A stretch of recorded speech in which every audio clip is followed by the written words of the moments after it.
All right, so we have a little treat for you. So this is a coaching call from the Agency Owners Association. This is a group that Neil and I have for agency owners to help you grow faster. So if you're in the agency space, you are a services business, this is applicable to you. It's a little preview of a call. It's probably 10, 15 minutes or so, and you get a sense for what it looks like to be in the group. If you want to learn more about the group, you can go to marketingschool.io/agency. Again, it's marketingschool.io/agency.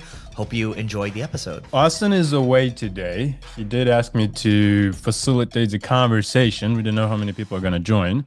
And I think we're kind of right time now. But yeah, just going to take his place for a call. And I guess he's busy with getting back into New Year.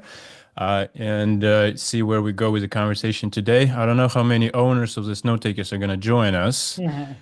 But we've got a small, neat crowd. And I was kind of thinking, 2024 was an interesting year. I was just talking to John and Jason, and a lot of highs and lows, as Jason said. And some of them felt like pretty extreme highs in some cases, I think, with the agency world. But I was curious. I spent the last 2 weeks pretty much thinking through 2024 and then kind of reflecting and trying to figure out what 2025 would look like. And in a full transparency, like majority of my agency business is SEO, and that's where I feel a lot of pressure. And so I was thinking, if I was doing it, probably other agency owners were doing it, and was wondering where everybody else was in terms of those reflections, and if you guys came out of that December and you're now excited about 2025 because you've got great plans, not for SEO, but in general as an agency owner, and what those plans would look like. Is that an interesting conversation to start off since it's the first New Year call? Sure. Yeah. Sure. Anyone wants to kick off, or should I kick off? Go for it. You got the mic. Okay. Well, I felt like 2024 was super stressful. I think the number of conversations that I have as an agency owner with clients, just about everything that's happening has gone up like tenfold, right? And then it's not just harder to sell now, it's also harder to retain. And the budgets seem to be getting kind of distributed quite a bit around other things as well. So as AI becomes more dominant, everybody looks at becoming more holistic in terms of marketing. And so if you've ever been niched down to a particular service, it starts to feel like, oh, damn it, now we got to go into everything else, meta and ads, which we're already kind of doing, but we just never emphasize it as much.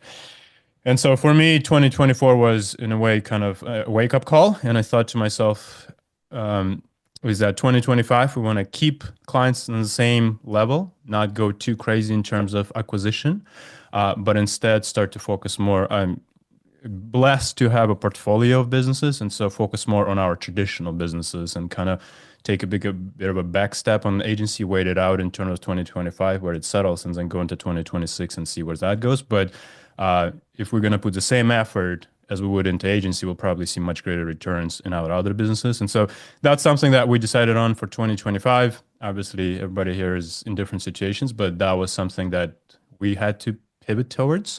And I'm curious to see, I'm actually excited about that, but I'm curious to see where everyone else kind of decided to go and what situations you guys are in.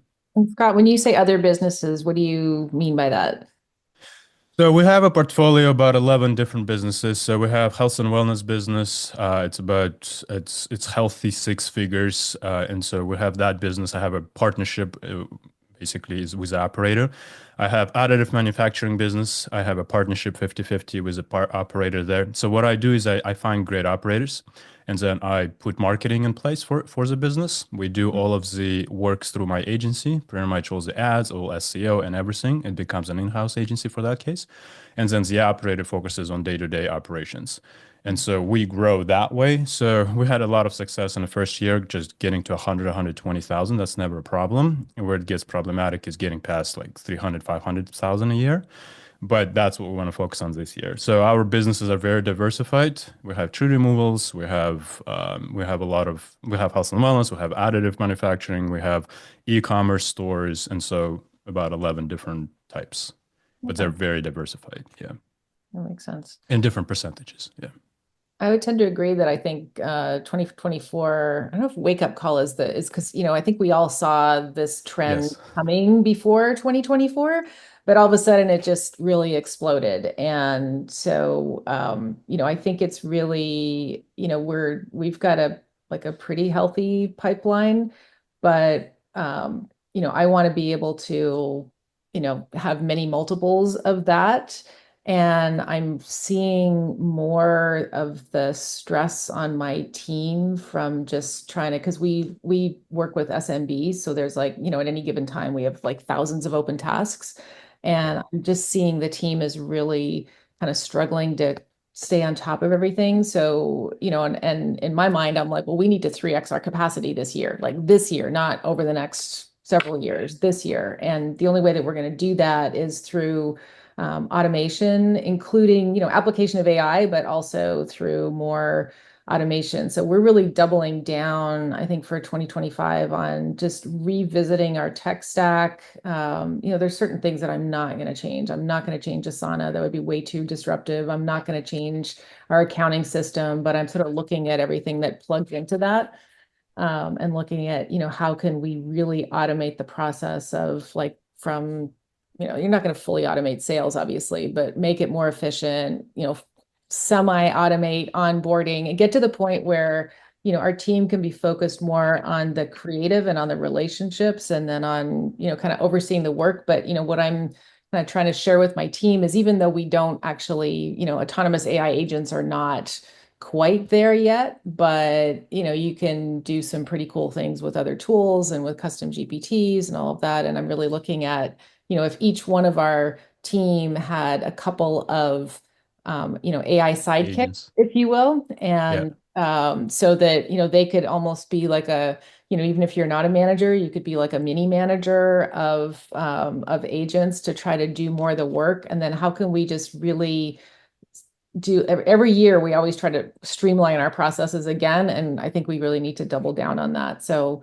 I think efficiency in order to be able to deliver more for the same budgets for our clients, because I don't know what you all are seeing, but I don't see their budgets are going up. So I'm a little bit nervous about going into 2025 and going, here's your annual price increase, because I'm not sure that's such a good idea. I kind of feel, especially because of all the press around everything that AI can do and technology can, do all these marketing functions that.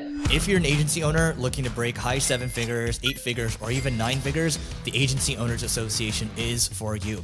It's ran by my partner, Neil Patel, and myself. And we've been there, done that from an agency standpoint. And if you want to learn more about it, if you want to grow faster, get more clients, take yourself out of the day-to-day, just go to marketingschool.io/agency to learn more.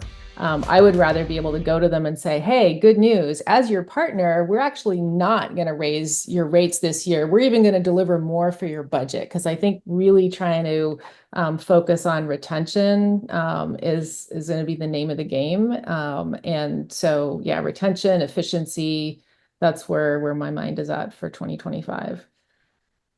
To drill down a bit on that, I'm sure everyone would be curious. But when it comes to AI agents, I think a lot of us are looking at it as like, we want to have them. How do we build them? What are you approaching it as? Like, are you going to outsource that to get the help to build that, or are you doing it in-house? What's the most efficient way right now for you?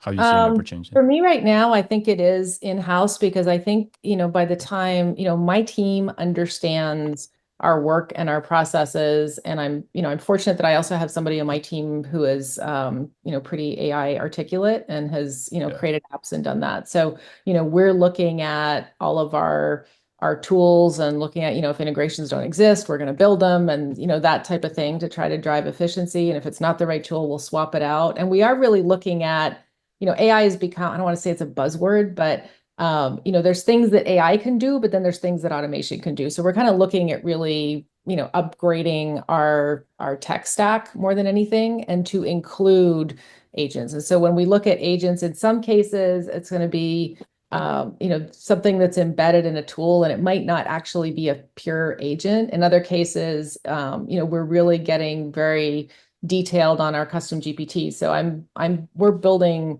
GPTs that, we're naming them and, and trying to train them as if we would train a new employee. And it's not 100% there yet, but every time we see a new release from OpenAI, it feels like we're getting a little bit closer. So there's some things that you try to get the agent to do, and especially on the creative side. And it's very frustrating. Because it's not quite there. But then sometimes I'll talk to, I'm also fortunate that I have a podcast, so I can use that almost as an excuse to like interview founders of different companies that are doing cool things, and get into the weeds is what they're doing. And I had a chance actually yesterday. I haven't published it yet, but I interviewed the founder of Blaze. I don't know if you're familiar, but it's like Blaze.ai. So that's the idea of kind of syndicating content through automation. So I mean, in his mind, it can basically become like a member of your team.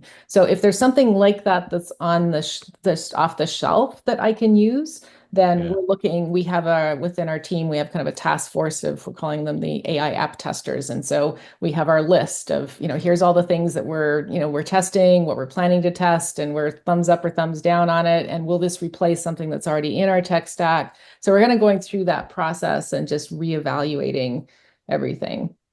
Wow. Okay. Cool. Anyone's got any question or anything to add to that?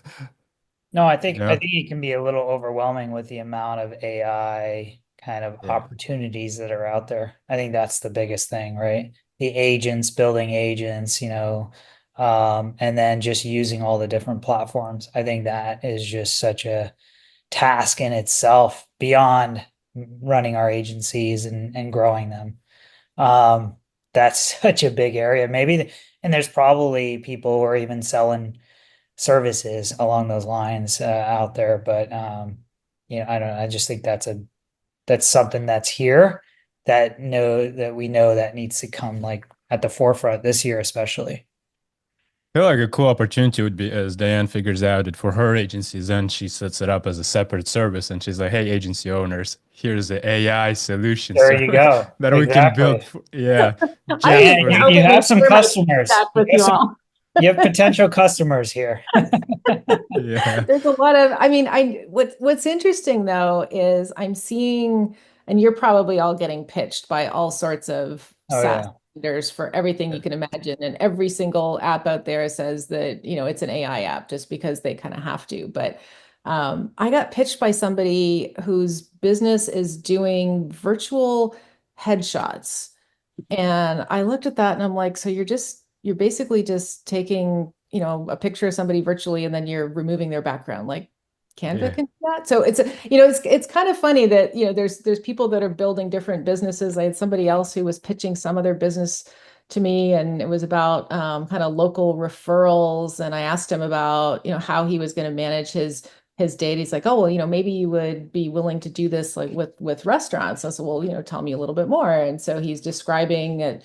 I said, well, how do you secure your data, and do you integrate with, like Restaurant 365 and with like all of the platforms that a restaurant owner is going to use? And he's like, oh, no, I'm like, well, then why? Like, I think there's just this proliferation of apps that are coming out that is, I find we really need to vet them carefully, because there's so many of them that in my opinion, they're going to crash and burn. I just don't think they add value. Yeah, and that I think a lot of a consensus online is that those apps they don't have moat. There's not a lot of moat in there. A lot of them are just wrappers. They're all built around some kind of API, whether that's OpenAI or whatnot. But an interesting case is that we have a client, and they needed to create About Us page with their photos. And he's like, oh, it's going to take me 2 weeks to take headshots. 2 hours later, he's like sending me headshots. Like, oh, I found an AI tool to create headshots. And we use that on the website. So yeah, one-off, but it works, I guess. Cool. Rustam, what's your 2025? I'm hoping positive. Lots of energy. Yeah, I kind of started off negative. Sorry, guys. No, that's good. I think you got to put a little context here as well. Like some of us or some of you all have been in the game for quite some time. Some others maybe a little bit newer to the agency game, let's just say. LinkedIn ads are great, but let me give you the bad news first. The bad news is that you can't personalize the ads and you can't scale out the ads as quickly. The good news is if you're in the B2B space, you're doing account-based marketing, we have a solution for you called Carrot. That's Karrot. And the good news is that you can create a lot of these campaigns with the click of a button. You can personalize the ads, and there's a whole host of new things that are coming. If you want to get on the wait list, just go to carrot.ai. Again, it's carrot.ai, and we'll see you on the other side. I've been basically doing this for a little bit over 2 years. And so for me, this year was definitely, or last year was a lot of just kind of putting pieces in place, making mistakes, figuring out, different aspects of the business, consulting versus agency. I offer consulting and agency services. Agency kind of came out of consulting. And so I think moving into 2025, still trying to figure out like packaging my services where the needs are in the industry. I think one of the things, at least and I'm in education, so higher education primarily. I work with schools and universities, help them find students.